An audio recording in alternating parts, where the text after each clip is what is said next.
Bonjour, dans cette vidéo je vais vous expliquer comment gagner beaucoup de temps dans vos connexions SSH. Je vais montrer comment créer un fichier de configuration pour vos connexions. Comme j'ai déjà expliqué comment utiliser des utilitaires comme mRemoteNG, j'expliquerai aussi pourquoi on ne peut pas se contenter d'utilitaires comme lui. Après avoir créé notre fichier, je vous montrerai un petit utilitaire bien pratique, capable de lire des fichiers config de SSH. Il permet alors de faire des recherches pratiques si vous avez des dizaines d'autres configurés. Avant de passer au vif du sujet, pensez à vous abonner à la chaîne et activer la cloche pour recevoir les notifications de mes nouvelles vidéos. Pour me retrouver, vous pouvez aussi taper SJP Info avec un S dans votre navigateur web.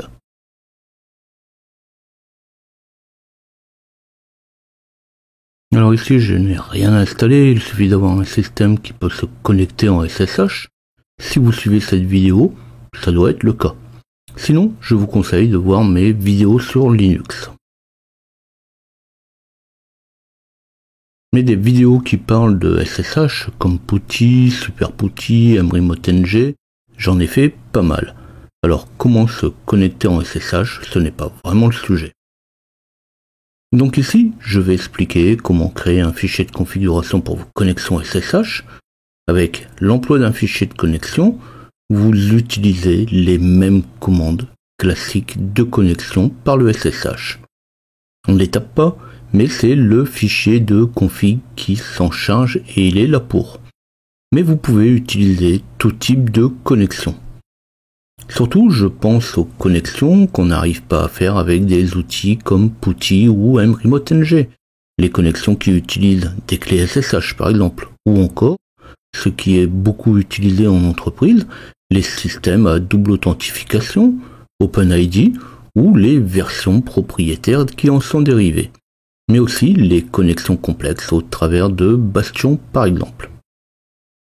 Si c'est juste pour vos machines virtuelles, vous pouvez continuer à utiliser l'utilitaire habituel. Quoique, vous y ferez peut-être tourner des clés SSH, surtout pour éviter de toujours taper votre mot de passe.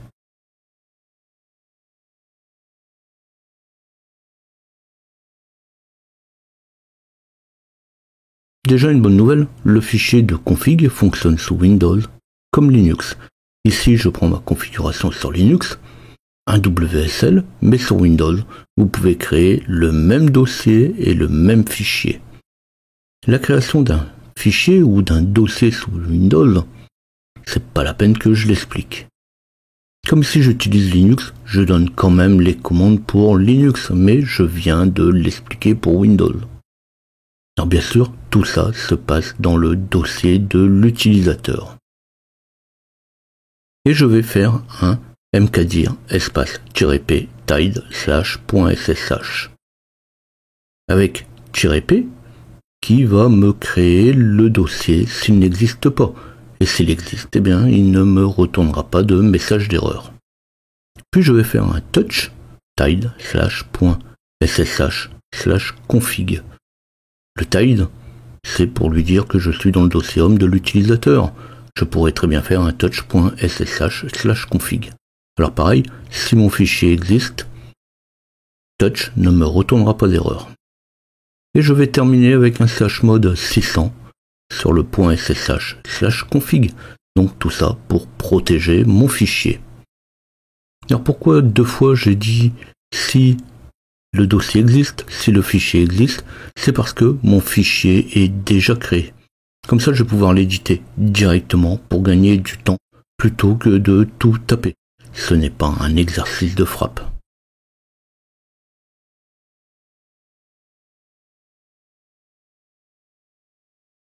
Une fois qu'on aura créé le fichier, on va pouvoir commencer à le remplir. Vous pouvez faire un VI, un nano, ou vous utilisez l'éditeur de votre choix. Comme j'utilise WSL, nano semble quand même mieux fonctionner que VI, donc je vais faire un nano espace.ssh/config. Dedans, on va retrouver sensiblement toujours les mêmes informations avec un host et un nom, le nom ou les noms employés pour l'appel. On va retrouver l'hostname, le nom du serveur, l'hostname du serveur, ou l'IP, ou le FQDN. On va retrouver user pour lui dire quel utilisateur, le nom de l'utilisateur qui va lancer la connexion. La même chose que si je faisais un user, et l'IP du serveur derrière. Le port 22, bon c'est le port, mais bon bien sûr, on peut utiliser d'autres ports. Vous pouvez avoir naté votre SSH sur d'autres ports. Et puis on va retrouver des paramètres comme TCP keep alive, yes, pour lui dire si on doit garder la connexion ouverte, avec un serveur alive intervalle et un nombre de secondes derrière. Au bout de combien de secondes on va envoyer un paquet vide qui dit hey, je suis toujours là. Ou encore d'autres paramètres comme proxy command, corkscrew, qui est le nom de la commande qui est souvent utilisée pour le proxy, suivi du proxy, du port et des différents paramètres. Alors ici on voit par exemple que pour moi j'ai mis un host forman4. Donc on pourra appeler cet hôte, mon forman4hello.loisel.loc, on pourra l'appeler soit en tapant forman, soit en tapant 4. On voit que ici j'ai mis le FQDN, le nom complet de domaine de ma machine, mais ça pourrait être très bien comme pour mon Puppet 1, eh bien juste le nom simple, mais ça pourrait être l'adresse IP. Donc on va pouvoir mettre un peu tous les paramètres à partir du moment où on peut appeler la machine.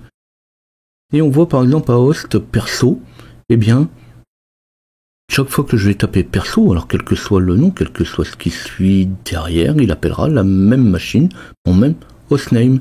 Et là on voit que là j'ai mis un utilisateur, j'ai mis utilisateur Loisel, et j'ai mis un autre paramètre, identity file, qui est la clé RSA qu'il va utiliser. Donc on va lui dire non, tu vas pas utiliser la clé habituelle, tu utiliseras celle que je te donne.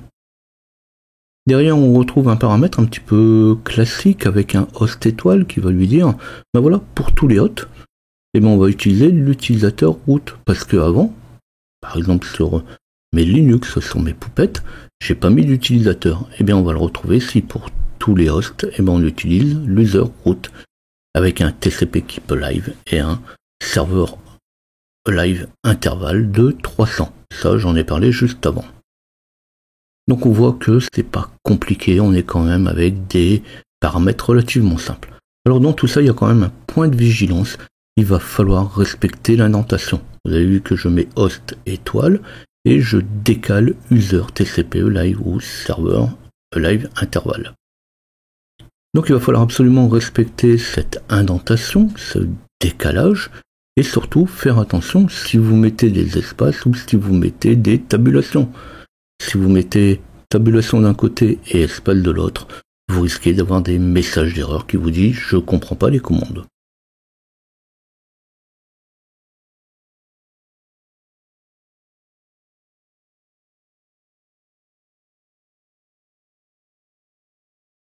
Comme je viens de l'indiquer, je n'utilise pas non plus énormément de paramètres. Dans la plupart des cas, le fichier ressemblera sensiblement au mien. Très suffisant et surtout, il est pratique. Par contre, si vous cherchez d'autres paramètres, si vous cherchez à mettre des paramètres comme ceux qu'on pourrait mettre dans la ligne de commande SSH, eh bien, vous pouvez vous aider de l'aide en tapant man espace SSH _config. Alors là, vous allez voir qu'on peut quand même y mettre pas mal de choses. Sur mes Linux 1 et Linux 2, je vais montrer ça après, j'utilise une clé SSH pour me connecter. Mais on pourrait très bien avoir plusieurs clés SSH. Dans ce cas, on pourra lui dire identity file, c'est ce fichier qu'il faut utiliser, comme je le fais pour mon poste perso. On peut très bien aussi utiliser un check host IP qui va permettre de vérifier si la machine est déjà dans les machines hôtes connues. On peut fixer les temps de timeout et pas mal d'autres choses intéressantes. Alors justement, pour montrer un exemple, on peut fixer dans le fichier config local commande qui va permettre d'exécuter une commande spécifique sur la machine distante une fois qu'on sera connecté dessus. Alors LED fait quand même presque 1000 lignes. Il y a vraiment de quoi s'éclater avec ce fichier de configuration. De toute façon, chacun y trouvera ses avantages. Alors comme je disais au début, il faut bien comprendre que ce fichier de configuration SSH est bien un complément aux outils habituels. Les outils habituels où vous ne pouvez pas y passer ce type d'argument.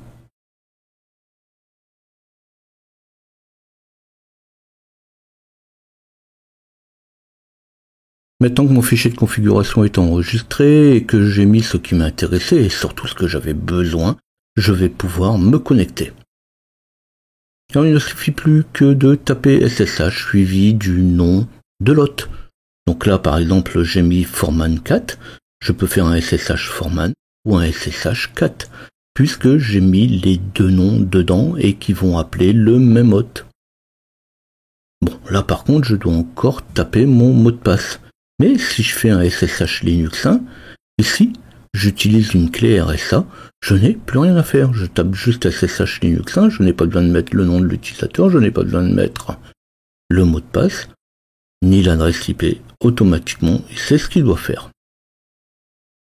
Alors je ne vais pas tous les faire, mais je vais encore en montrer un. Si je fais un SSH perso, Linux ou ce qu'on voudra, de toute façon, à partir du moment où c'est SSH perso, et tout ce qu'on veut derrière, il va appeler le même hôte, il va appeler la même machine. Alors là, ici, si je fais un SSH perso, eh bien, je me connecte bien avec un autre compte utilisateur et une autre clé SSH. Après, côté fonctionnement, le reste n'y change rien.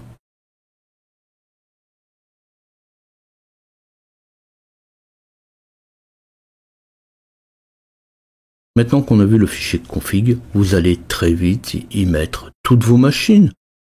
Une fois avec un user, une autre fois avec une clé SSH, une autre avec une autre clé SSH pour un autre client. Et là, on en a vite 50. Quel alias on lui avait mis? Qu'est-ce qu'il a appelé? Qu'est-ce qu'il appelle? Quel utilisateur? Là, ça va très vite être compliqué. Alors pour ça, il existe un petit utilitaire, SSHS. Alors on va pouvoir aller le chercher en tapant sur votre moteur de recherche préféré SSHS. Et on va très vite tomber sur le GitHub. Donc en GitHub, Quantum Ship, SSHS. Alors pour ma part, je les ai bookmarkés, je n'ai pas besoin de le rechercher, le lien vous donne toute la procédure pour installer, par exemple par chocolaté, avec un choco install SSHS, et aussi quelques autres supports. Bon, ça quand même c'est un peu trop compliqué, et je ne parle pas de l'install depuis les sources, avec un make install, bon, et en plus il faut faire un git. Non, il y a plus simple, parce qu'en fait on va vous donner directement les binaires, ils sont directement fournis. Donc là je vais aller dans le dossier releases, RELEASES. Donc après le SSHS, il suffit juste de rajouter releases et c'est bon. Là vous avez les binaires. Alors vous avez les binaires pour pas mal de supports, pour ARM, comme pour Linux ou Windows. Il ne vous reste plus qu'à choisir celui dont vous avez besoin. Donc là, je vais copier le raccourci pour faire après un wget dans ma machine. Alors pour moi, le wget est déjà installé, mais sinon, eh bien, vous pouvez faire un install avec un apt-get install wget espace -y ou yum ou yast, celui que vous utilisez habituellement. Bon, ici, il faut quand même que je fasse un sudo avant de l'appeler l'installation. Alors comme je disais, pour moi il est déjà installé. Donc je n'ai plus qu'à faire mon wget suivi du chemin. Donc je fais un wget et je colle le chemin que j'avais récupéré juste avant pour AMD64. Bon, wget, j'explique pas comment ça marche. On met wget, on rajoute le lien derrière, il télécharge le fichier à l'emplacement où on est. Et je vais terminer, une fois que j'aurai récupéré mon fichier, mon binaire, avec un chmod +x, sshs-linux-amd64 pour rendre le fichier que j'ai téléchargé exécutable. Alors c'est quand même mieux, faut bien le dire, que de recompiler les sources. Maintenant, si vous ne trouvez pas les sources que vous voulez par rapport à votre système, eh bien, il y a toujours un moyen d'y arriver.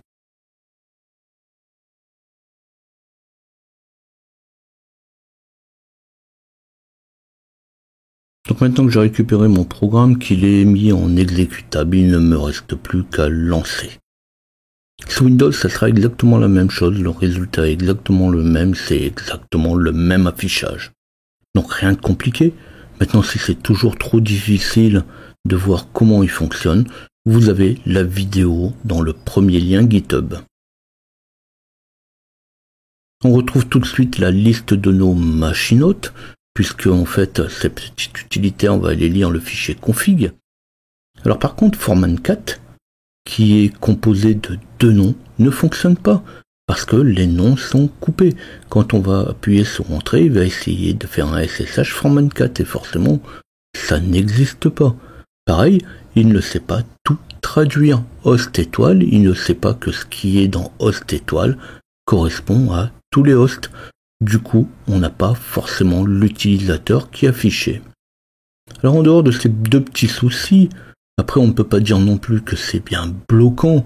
On peut mettre un seul nom, quitte à le doubler. On fait 2 fois un hôte avec une fois Foreman, une fois Catello. Ou on pourra mettre les noms d'utilisateurs dans l'hôte. Après, à savoir si on en a vraiment besoin. Et là, on peut faire des recherches, comme j'ai montré. Il suffit de taper le début du nom, et puis il va nous afficher les noms qui correspondent. Et quand on a trouvé l'hôte qu'on veut lancer, il suffit d'appuyer sur Entrée. Alors c'est quand même difficile de trouver plus facile que ça.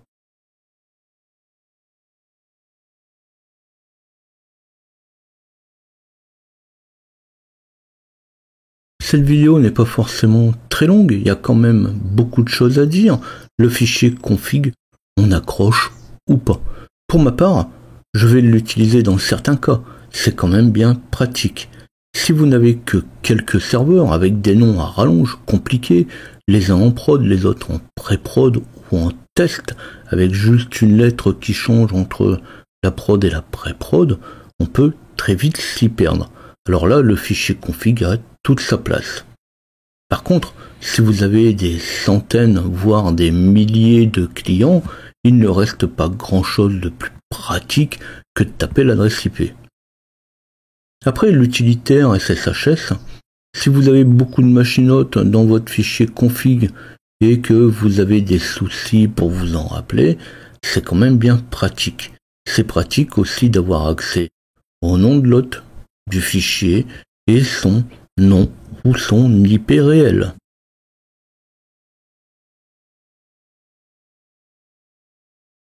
Si la vidéo ou le type du sujet vous a plu, pensez à liker. En tout état de cause, laissez-moi vos commentaires, laissez-moi vos remarques, de même que si vous avez des questions, n'hésitez pas à les poser. À bientôt.